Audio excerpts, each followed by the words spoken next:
So, this tutorial is looking at Nearpod. The first thing that you'll need to do is make an account. I found this easiest online via the laptop, so this is just using the address nearpod.com/signup, enter our details, and that follow the instructions and it creates a sign-in identification for you. The email and password can then be used to sign into the app on the iPad also. So, once you've created your own Nearpod ID, we can go to the iPad app, which is what we can see on screen now, and I'm going to click on the sign in with Nearpod and enter user details. Notice that the iPad will display your details as they come up on your iPad, up on screen if you have your iPad attached to the board. This includes briefly being able to see letters as they come up in the password area. So, that's not my password. I'm just going to pause for a second and put my details in.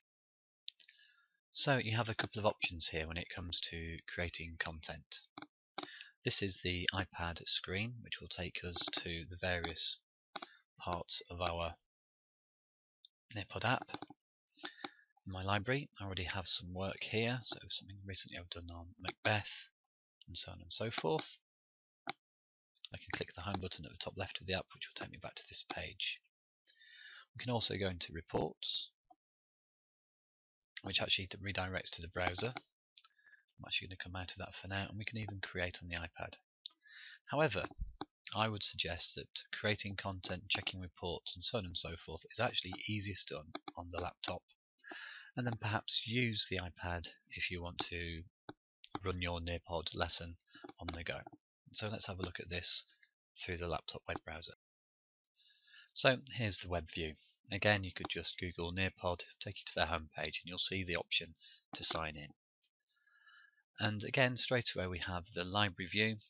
We could click on Explore, which allows you to look for free Nearpods that other teachers have created across the world, or in fact buy some. However, we're most likely to want to create a new presentation. So, the new presentation button brings us up with this page. By default, it gives us a couple of default Nearpod slides, and we have the Add Slide button, and we have drag files here. Now, this is the beauty of Nearpod. You can drag in an existing PowerPoint and then simply add activities such as quizzes between those slides. The only thing to bear in mind is that interactive content in your PowerPoint will no longer be interactive, so for example a hyperlink to a website. But let's drop a PowerPoint in and see how this can look. So here I have a folder with a simple PowerPoint in, and I simply drag that across to this lower area here. As you can see here, I could also add images, videos, or audio. And that will run through. So it's given me an OK status. I'm going to click OK there.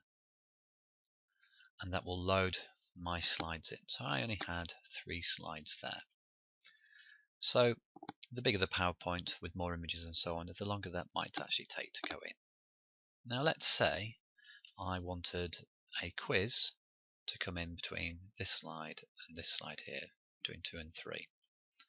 This is where I can use the Nearpod Add Content. So if I go to Add Activity, this gives me a range. Open-ended questions, poll, quizzes, drawing, fill in the blanks. We can even do matching pairs. So I'm going to add a simple quiz. I can give a quiz title. I've been looking at Macbeth recently. And we simply make our questions and add answers. Now once we've added a question and answers, we must remember to actually select a correct answer, which will score the student's answers, and we can continue adding questions and so on and so forth. We can even add an image. Once I've got the right number of questions, so I just want 1, we'll click on Save.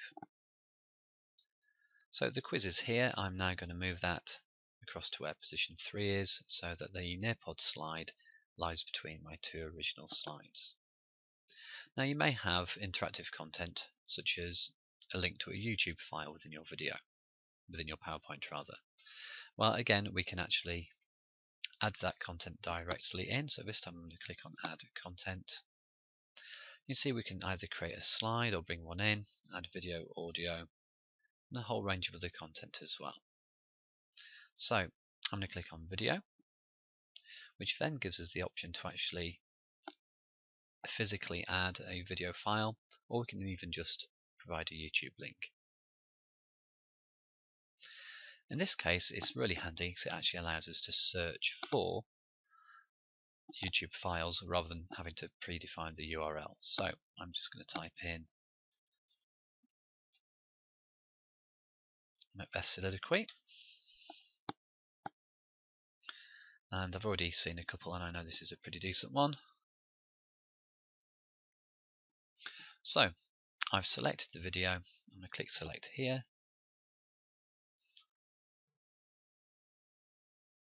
and then I can trial the video or click save. So where I might have had a hyperlink, I've actually got the video embedded within the Nearpod presentation, and again I can move that to where I want it to go. So it's worth having a look at the various activities you can add. This can include links to websites, and again a whole host of activities within this range. So to broadcast this, first of all we need to click on Publish. Now we have a chance to add a title. It does work on an American system, so you do tend to find yourself just clicking on Other for most things. And this becomes something that you can then share with students, either from the laptop or from your iPad. So if you're in your own classroom and don't need to be on the move, we can simply from the laptop click on Live Session. Students can now log on to the Nearpod app on an iPad or go to the Nearpod website and log on that way via laptop or a computer. And with this pin, which is usually handy to write up on a whiteboard as well, can actually log in. So this is a student view, and this is where they enter the pin. So you can see there is one member, that's me on the iPad, joining this group. As a teacher, I control the presentation,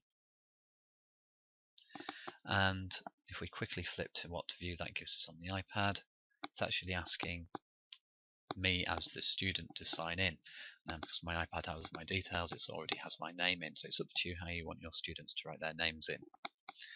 Once the student has clicked send, that then begins to register at the teacher end, so let's see what the teacher can see.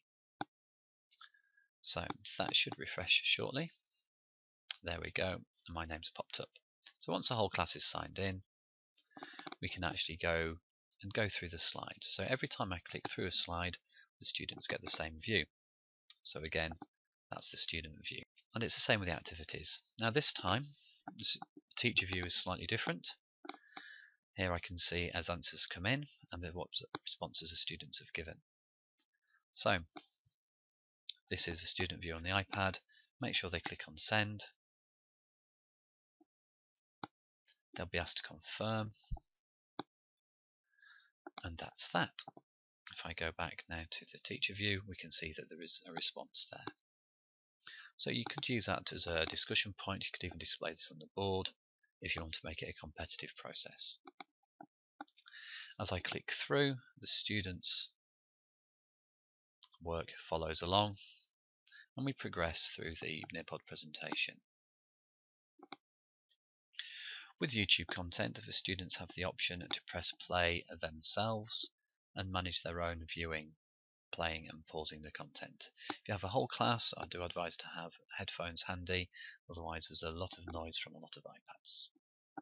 And again, the teacher can move that on at the end, and so forth through to the end of the Nearpod presentation. And that's it for this stage. So I can now click here and choose to leave the presentation. If I go to the home page, I can now go to reports and see some of the data that I've just received. If I click on this session here and the number of times I've actually used a session, it will appear that many times. As I can see, I've got student data saved for that lesson. If you run the lesson from the iPad app, it runs in a very similar way. It's just sometimes handy to have everything in one place. Being at a laptop, it's easy to flip between various applications. Anyway, hopefully that gets you started on Nearpod.